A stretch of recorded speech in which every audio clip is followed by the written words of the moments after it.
Why should you hybrid two different strings together? The typical answer is so that you can get the best of what two different strings have to offer. But I don't think that's a good answer because more often than not, my hybrid experiments leave me with a muddied and watered down version of what I started with. Here's my answer.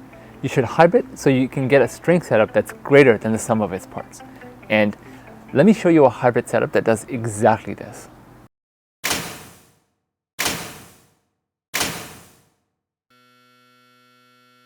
This is Ytex Protour Blue in the mains and another Ytex string, Quadro Twist, in the crosses. And good God, does this combo feel good. My string journey has basically ended, but I want to take you folks along for the ride as I explore my final options. This hybrid of Protour Blue and Quadro Twist is the first strong contender, and as you can see, I must really like it because I've got reels of these things now. I'm going to break this video up into three parts. First, I'm going to briefly talk about each individual string and summarize what I like about them on their own. Here, I'll also talk about why I thought about hybriding them to begin with. Then I'll try and explain what I mean when I say that a hybrid string setup can be greater than the sum of its parts.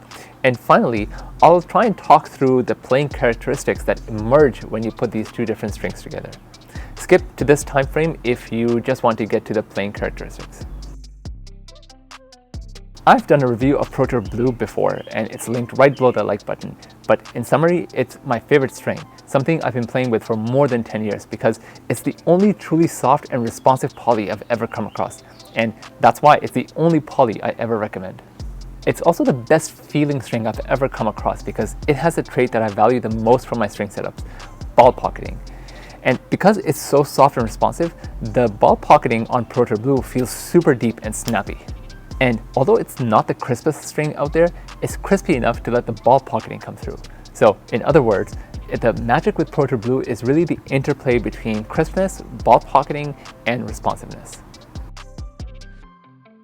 I haven't dedicated a video to Quadro Twist because there's lots of other reviews on YouTube about it that do it justice, to be honest. So I don't think I would be adding value by talking about it.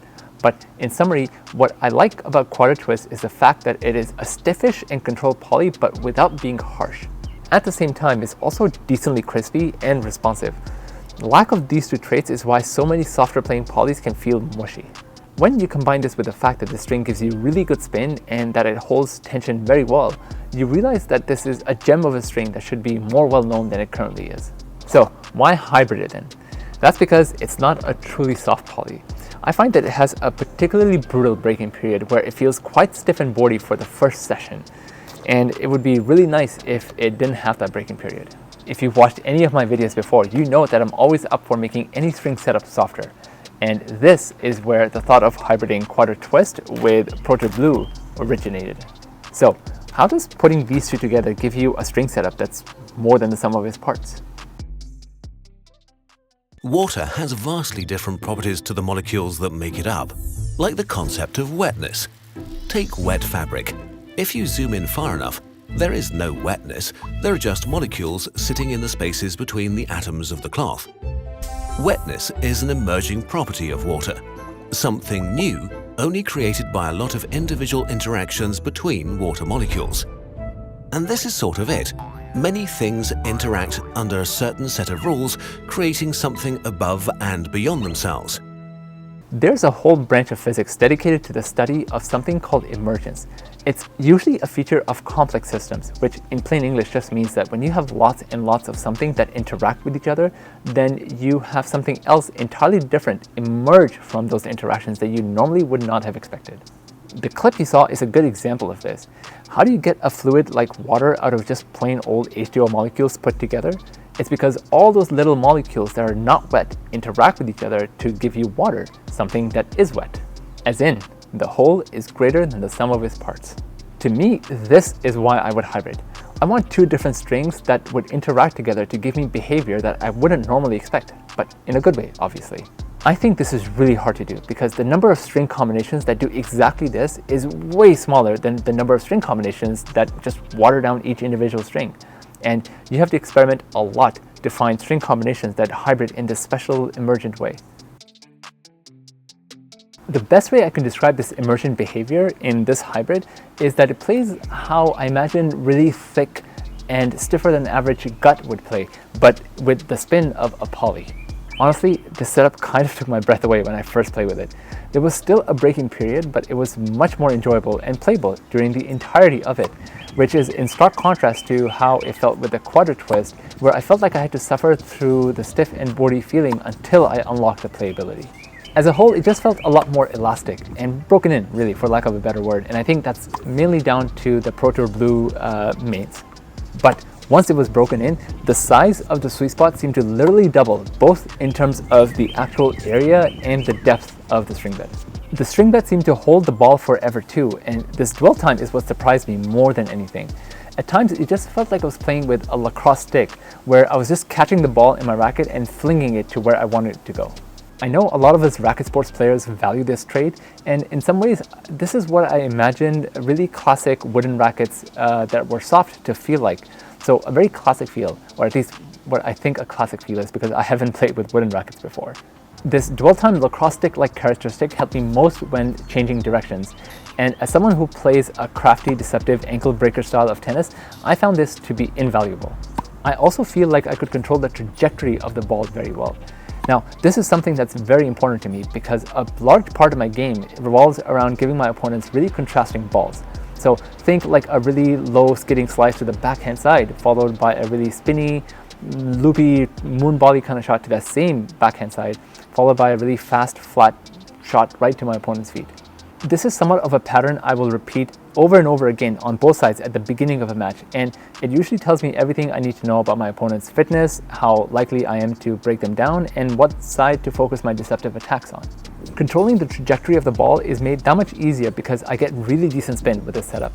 It's a very controlled linear kind of spin, so if I swung my racket 50% faster on my end, then I would see 50% more spin on the other end of the court.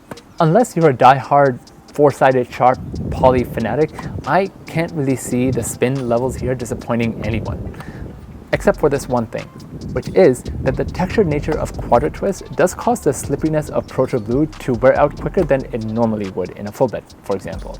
Now, this happens around the 10-hour mark, which is when I noticed a pretty noticeable drop-off in spin levels. I personally don't care about this too much because I tend to cut my strings out around that 10-hour mark anyways. I have realized that polys are not your arm's friend, especially if you have longevity in mind, and especially if you are an amateur like me. This drop-off in spin is a little bit of a shame because the setup holds tension remarkably well. I've played with this for as much as 20 hours, and my tension meter has shown barely a drop-off in tension. I personally love the fact that for the time I play with the setup, I'm playing at the exact tension I prefer, and I don't really have to worry about it. So, to reiterate, this plays like a thick gut that gets spin. A hybrid that's more than the sum of its parts because the traits I've described today don't really show up in a full bed of Protour Blue or Quadro twist. I hit with gut a long time ago, and this comes closest to replicating that feeling. And this is why I feel confident that this will accommodate whatever I try and do on court, whether today, in the future, and whether my level stays the same or improves over time. I do realize that once this string journey concludes, I may come across setups or test setups that feel and perform better than this does. But for my game, I don't think they will do significantly better than this. So yeah, this string journey, the reason I started this channel to begin with, is kind of coming to an end. And along the way, I accidentally discovered a new racket too, the Prince Phantom 03100. I've reviewed it and it's linked down in the description below. I'm really happy the string journey is coming to an end because I kind of want to stop string testing and focus on my game now for a couple of years. Now, I've played a lot of racket sports before and that background has given me a start in tennis, but that doesn't change the fact that my technique is somewhat shaky, and especially my serve is really, really bad. I feel that if I can improve my technique there, then there's a chance I can build myself the kind of game I've always wanted to have, in tennis at least. If you're wondering what happens with this channel, well, I'm going nowhere. I've really come to love the process of making videos here because it's fun and it's a little bit of a stress relief for me. So gear reviews and strings that interest me are going to remain a part of this channel, and I've already got a few upcoming that I'm pretty sure you guys will love. Some of them include some unique hybrids. But I'm going to start focusing on other racket sports because I think that the skills you develop playing them are largely transferable. And I don't think that the benefits of playing multiple racket sports is talked about enough. Even more importantly, there's so much more to racket sports than just gear and transferable skills. This is what I want to focus on for the next chapter of Sweet Spot.